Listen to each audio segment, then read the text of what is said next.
आपका मेंटोर ए के सिंह और आज हम सी टेट ईवीएस का पार्ट देखेंगे, यानी कि ईवीएस के ओल्ड पेपर को पार्ट देखेंगे। एक चीज़ आपको अप टू डेट करके मैंने बता दिया है कि जो सी टेट के एडमिट कार्ड की बात है, यानी कि एडमिट कार्ड की अफवाह चल रही है, वो एडमिट कार्ड नहीं है। तो सभी बच्चे परेशान ना हो, यानी कि एडमिट कार्ड आप सोच रहे हैं कि एडमिट कार्ड आ गए, एडमिट कार्ड नहीं आए हैं। आपके सीटी यानी कि सिटी अलॉटमेंट का नोटिफिकेशन एक तरह से आपको अलॉट करने की बात आ गई है। उसमें भी क्या है, जिनका पेपर दिसंबर 2022 में होगा उनके सिटी दिखाए गए हैं अभी। जनवरी का जिसका पेपर है, यानी जनवरी 2023 में जिनका पेपर है, उनका कुछ भी नहीं आया है, या तो सिटी भी नहीं आई है और एक तरह से उनके कुछ भी ऑन नहीं हो रहा है, यानी कि आप एप्लीकेशन नंबर डालेंगे तो आपका कुछ नहीं दिखाया जाएगा। तो इसलिए परेशान ना हो, एडमिट कार्ड जब भी आएगा तब आपकी मेल पर मैसेज ज़रूर आएगा, और मैसेज नहीं आएगा तो आप हमारे चैनल से जुड़े हुए हैं तो आपको अप टू डेट कर दिया जाएगा। ठीक है, तो चलिए आज चलते हैं ईवीएस के सेक्शन की तरफ। क्वेश्चन नंबर 61 कह रहा है, निम्नलिखित में कौन सा प्राथमिक स्तर के पर्यावरण अध्ययन में आकलन के लिए उपकरण एवं तकनीक है। तो भाई सीधी सीधी बात याद रखना, जब इस तरह की बात आती है तो हमें प्रयोजन कार्य और क्षेत्रीय भ्रमण, यानी कि एसएसटी में और किस में, ईवीएस में क्षेत्रीय भ्रमण, जहाँ भी अगर क्षेत्रीय भ्रमण होता है, इसका अगर सिंगल आंसर पूछा होता तो सबसे इम्पोर्टेंट था क्षेत्रीय भ्रमण। उसके बाद आता है प्रयोजन कार्य, विचार मानचित्र, और फिर आता है जर्नल लिखना। ये क्रम से फर्स्ट, सेकंड, थर्ड, फोर्थ, ये इम्पोर्टेंट इस तरह से होते हैं। चलिए क्वेश्चन नंबर 62 देखते हैं। मिजोरम में की जाने वाली झूम खेती के विषय में निम्नलिखित में से कौन सा कथन सत्य है। तो ये कथन दिए गए हैं, तो वैसे ही क्वेश्चन पूछा गया। एक फसल को काटने के पश्चात भूमि को कुछ वर्षों तक खुले छोड़ दिया जाता है। नेक्स्ट कह रहा है, इस भूमि पर उगने वाले बांस और खतर यानी खरपतवार को काट कर जला दिया जाता है। बीज बोने से पहले भूमि को गहरी जुताई की जाती है। एक ही खेत में 3-4 विभिन्न प्रकार की फसलें उगाई जाती हैं। देखिए एक चीज़ आपको बताऊं, ये क्वेश्चन पूछा गया है तो इसे आपको पता होना चाहिए, मिक्स फार्मिंग कहते हैं, यानी कि मिश्रित कृषि जब की बात आती है तो वो एक ही खेत में, यानी कि ये खेत है आपका और इस खेत में आपने, यानी कि 1 बीघे का खेत है और 1 बीघे में आपने आधे में क्या कर रखा है, यानी कि इस बीघे के 4 पार्ट कर दिए और 4 में से आपने यहाँ पे गेहूँ बो दिए। यहाँ पे मतलब इस तरह से 4 पार्ट में 4 फसलें होती हैं। मिक्स फार्मिंग जो होती है उसका ध्यान रखना, क्योंकि मिक्स फार्मिंग के ऊपर क्वेश्चन पूछा जाता है। तो चलिए आगे इसका आगे पॉइंट देखते हैं चलिए इसे क्या कह रहा है। फिर नेक्स्ट है, आवश्यकता अनुसार रासायनिक उर्वरक और कीटनाशक का प्रयोग किया जाता है। तो इसका हो जाएगा ए बी और डी। ए बी डी क्या कह रहा है, एक फसल को काटने के पश्चात भूमि को कुछ वर्षों तक खाली छोड़ दिया जाता है। बी क्या कह रहा है, इन भूमि को उगाने वाले बांसों यानी खरपतवार। ये ट्रेंड आपको पता ही है, ये जो 2 ट्रेंड है सभी जगह होते हैं। 2 में से एक तो होता ही है। जब आपने देखा होगा पराली जलाते हैं, पराली जलाते हैं, हर बार न्यूज़ में पराली जलाने की न्यूज़ आती है, तो पराली जलाने का उद्देश्य यही होता है। और तीसरा है, एक ही खेत में 3 से 4 विभिन्न प्रकार की फसलें उगाना। तो चलिए आंसर क्या होगा हमारा, ऑप्शन नंबर 2। चलिए क्वेश्चन नंबर 63 देखते हैं। पर्यावरण अध्ययन के शिक्षण में उन प्रक्रियाओं पर आधारित कौशलों को बढ़ावा दिया जाना चाहिए जो पूछताछ आधारित प्रत्यक्ष अनुभवों को केंद्र बिंदु एवं निम्नलिखित में से कौन सा एक कौशल नहीं है। तो वो होगा निर्धारण, यानी कि ऑप्शन नंबर 2 हो जाएगा इसका आंसर। क्वेश्चन नंबर 64 देखते हैं। राधा विभिन्न प्रकार के यात्रा टिकटों का उपयोग करती है। ऐसे टिकटों के उपयोग से निम्नलिखित में से किस संकल्पनाओं का प्रभाव पूर्ण ढंग से चर्चा की जा सकती है। तो अलग अलग साधनों के लिए यात्राओं पर यात्रा के टिकट लगते हैं, यानी कि आपने देखा होगा कि आपकी बस के लिए अलग टिकट लगता है, ट्रेन के लिए अलग टिकट लगता है और प्लेन के लिए अलग टिकट लगता है, एरोप्लेन के लिए। तो ये टिकट अलग अलग हो गए। भाई सीधे सीधे। और बहुत सी जगह ट्राम चलते हैं, उनका भी टिकट अलग होता है। फेरी चलते हैं, उनका भी टिकट अलग होता है। तो इस तरह से जब टिकट अलग, और आपने जो रोप वे उनका भी टिकट, तो इस तरह से टिकट अलग अलग चलते हैं, तो अलग अलग यात्रा के लिए अलग टिकट। तो सेकंड पॉइंट क्या कह, यात्रा में लागत उन वाहनों द्वारा प्रयुक्त ईंधनों पर निर्भर होती है। सार्वजनिक परिवहन से एक स्थान से दूसरे स्थान जाने के लिए हमें टिकट लेना चाहिए। आरक्षित प्रक्रिया की सुझाव सर्वाधिक उपयोगी होते हैं। तो इसका आंसर हो जाएगा ए और सी, यानी कि एक स्थान से दूसरे स्थान तक के लिए टिकट तो चाहिए। और टिकट का मतलब ये है कि आप विभिन्न टिकटों का मतलब क्या है कि वो अलग अलग यात्रा करता होगा। चलिए क्वेश्चन नंबर 65 देखते हैं। 65 वगैरह, प्राथमिक कक्षाओं के विद्यार्थियों को मानचित्र यानी कि मानचित्र शिक्षण के निम्नलिखित में कौन से सर्वाधिक उपयोगी होते हैं। तो भाई आपको पता होगा, जब शिक्षार्थी की सहायता करने के लिए वे अपने संकेतों का वो उपयोग करते हुए अपने निकटतम परिवेश का मानचित्र बनाए तथा वस्तुओं के सापेक्ष स्थिति को दिशा पर केंद्रित करें। यानी कि ऑप्शन नंबर 4 हो जाएगा इसका आंसर। क्वेश्चन नंबर 66 देखते हैं। कक्षा 5 की अध्यापिका महिका चाहती है कि उसके विद्यार्थी आसपास के पेड़ों यानी कि पौधों का अवलोकन करें और सार्थक अधिगम यानी सीखने के लिए उनसे बच्चों को क्या करना प्रोत्साहन मिल रहा है। तो वो उनकी ऊंचाई, पत्तियों, गंध और उगने के स्थान में अंतर का अवलोकन कराना चाहती है। यानी कि ऑप्शन नंबर 4। और अवलोकन आपको पता ही है टैग वर्ड है, तो इसलिए ये क्या हो जाएगा, टैग वर्ड। चलिए क्वेश्चन नंबर 67 देखते हैं। प्राथमिक स्तर पर पर्यावरण अध्ययन के लिए निम्नलिखित में से कौन सा पहलू सबसे महत्वपूर्ण होना चाहिए। तो वो होना चाहिए सीखने वाले को प्रकृति और सामाजिक सांस्कृतिक पर्यावरण से जोड़ना। यानी कि ऑप्शन नंबर क्या हो जाएगा, 4 हो जाएगा इसका आंसर। क्वेश्चन नंबर 68 देखते हैं। प्राथमिक स्तर पर मानचित्रीकृत सिखाने की शिक्षा थी यानी स्टूडेंट में निम्नलिखित में से किस कौशल का, तो रूढ़िवादी चित्र होगा इसका आंसर। यानी कि सापेक्ष स्थिति में दिशा बोध का जानकारी, यानी कि दिशा, पहले आपको दिशा पता होनी चाहिए और रूढ़िवादी चित्रों का ज्ञान हो जाए, तभी आप मानचित्र को सीख सकते हैं। चलिए क्वेश्चन नंबर 69 देखते हैं। निम्नलिखित तालिकाओं का अध्ययन कीजिए। तो ये क्या है, पेट्रोल का मूल्यांकन प्रति जून में, यानी जून 2007, और ये है दिसंबर 2014 का। ये जो तालिका बताई गई, तो ये क्या बताए, उपयुक्त तालिका के अध्ययन से कक्षा 5 के विद्यार्थियों को क्या होगा, एक नोटबुक में लिखने के लिए क्या कहा गया है। तो ये कहा गया है पेट्रोल डीजल की अपेक्षा अधिक महंगा है। पेट्रोल की अपेक्षा डीजल के मूल्य में वृद्धि की प्रतिशत दी है। डीजल सस्ता है इसलिए सार्वजनिक परिवहन में इस्तेमाल होता है। डीजल पेट्रोल से सस्ता इंजन है, लोग डीजल की गाड़ी खरीदना चाहते हैं। तो ये होगा ऑप्शन नंबर सी और डी का निष्कर्ष निकलता है। यानी कि ऑप्शन नंबर सी और डी। डीजल सस्ता है, सार्वजनिक परिवहन में डीजल का प्रयोग होता है, और डीजल पेट्रोल से सस्ता इंजन है, लोग डीजल की गाड़ी खरीदना चाहते हैं। चलिए नेक्स्ट देखते हैं क्वेश्चन नंबर 70। प्राथमिक कक्षाओं में पर्यावरण अध्ययन के लिए निम्नलिखित में सभी समस्या उपागमों का अनुपालन किया जाना चाहिए केवल छोड़कर। यानी केवल छोड़कर क्या होगा, तो इसका आंसर हो जाएगा मूर्त से अमूर्त से मूर्ति और, यानी कि अमूर्त से मूर्ति और। ठीक है, आपको यहाँ पर लेकर चलना है, मूर्त से अमूर्त लेकर चलना है। कहीं भी ये देखना, जो अमूर्त से मूर्त की ओर, पता है कहाँ लेके जाया जाता है, बड़ी क्लासों में, क्योंकि उन्हें अमूर्त से मूर्त की ओर लेके जाना होता है। यहाँ पे बच्चा कुछ ना कुछ स्कीमा यानी कि अपना बनाए रखता है, कुछ ना कुछ जानकारी लिए रखता है। और मूर्त मतलब कुछ चीज़ें आपको, जब बच्चे छोटे बच्चे को उसको देखी होगी तभी पता होगा, उन्हें उसके स्कीमा में कुछ चीज़ पड़ी होगी, तभी से वो यहाँ से यहाँ लेके जाएगा मूर्त। यानी कि 100 से उसे लेके चलना है 0, और फिर 0 से लेकर आना है 100।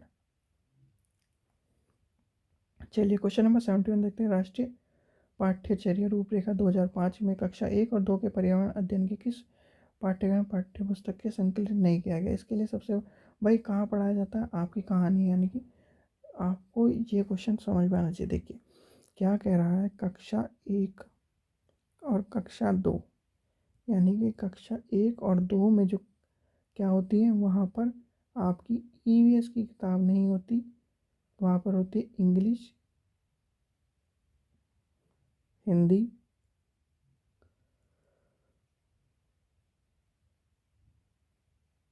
ये किताबें होती हैं, ठीक है। और ड्राइंग भी होती है, चलिए ड्राइंग भी मान लेते हैं हम, तो ड्राइंग भी होती है। तो ये किताबें होती हैं, पर्यावरण अध्ययन की किताबें नहीं होती।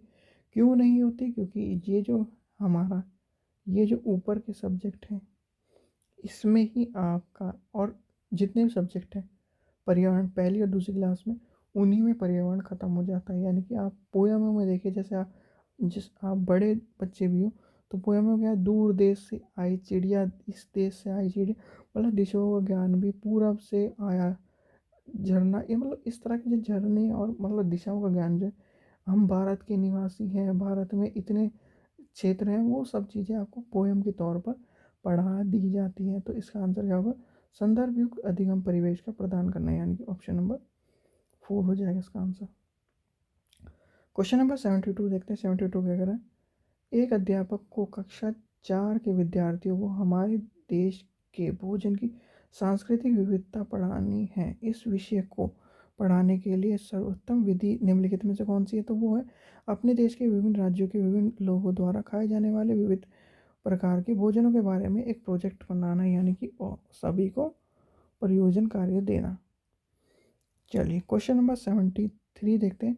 यदि आप यदि हम पक्षियों का अवलोकन करते हैं तो हम ये पाते हैं कि अधिकांश पक्षी अपनी गर्दन अत्यधिक हिलाते हैं। इसका रीज़न क्या है भाई? वो नज़र उनकी स्थिर होती है और अपनी नज़रों को देखने के लिए अधिकांश पक्षियों के नेत्र स्थिर होते हैं और वो घुमा घुमा कर देखते हैं, यानी कि इनकी इस तरह की आंखें होती है स्थिर।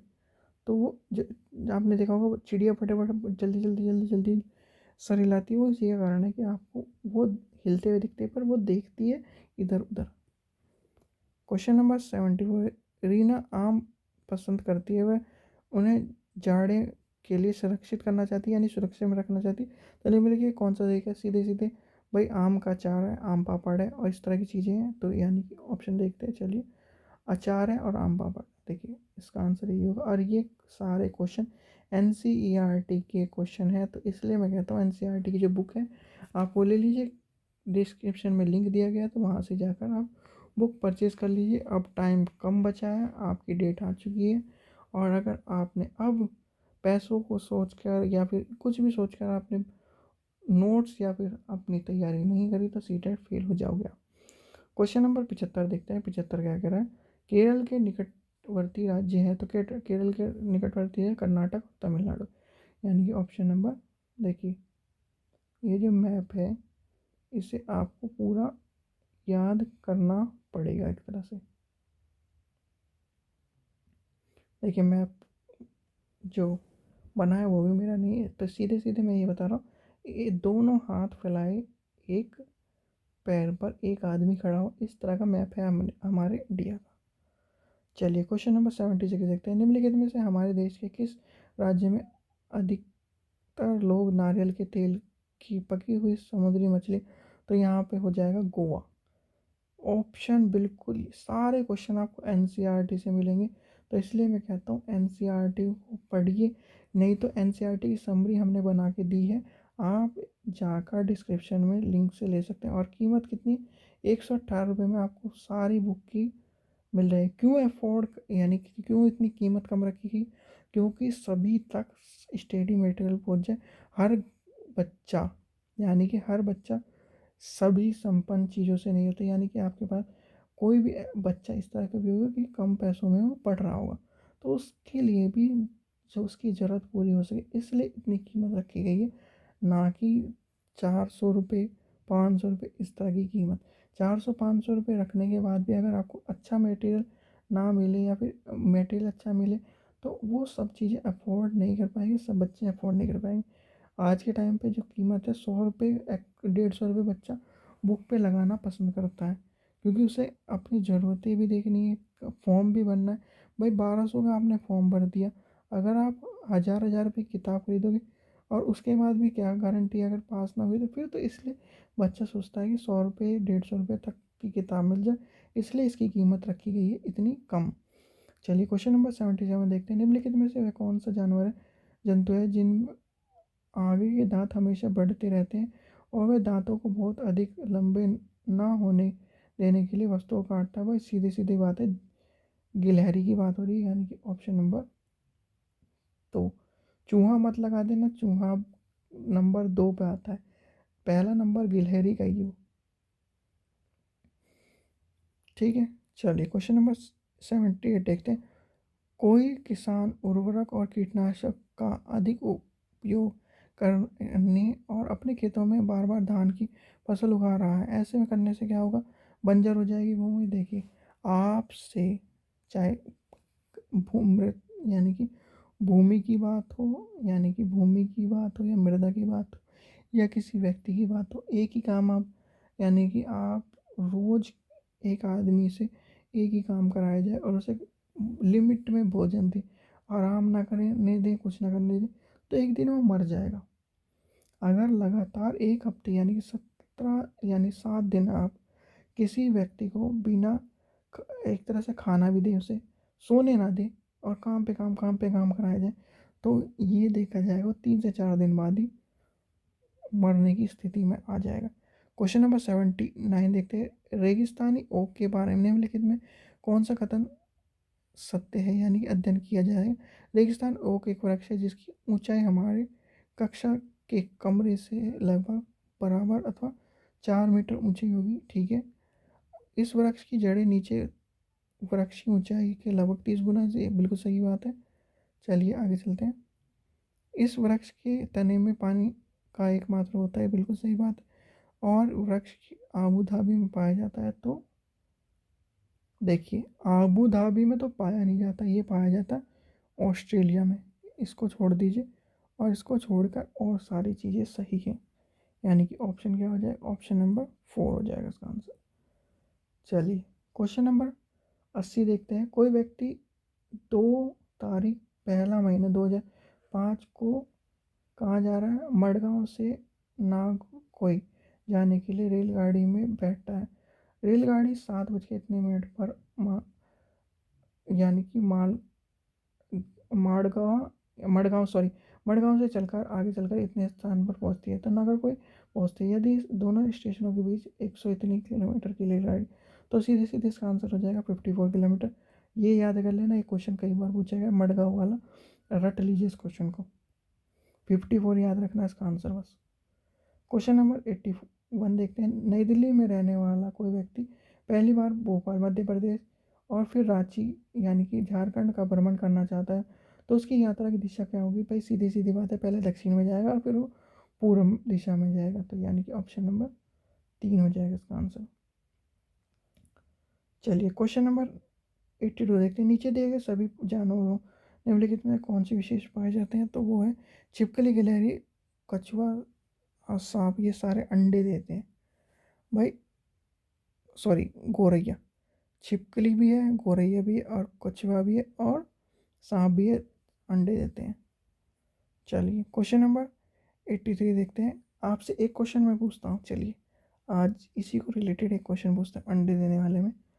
ऐसा कौन सा जानवर है जो अंडे देता है और उसके बच्चों का जो लिंग निर्धारित होता है, यानी कि बच्चा मेल है या फीमेल है बच्चा, वो उसके जन्म के बाद डिसाइड होता है।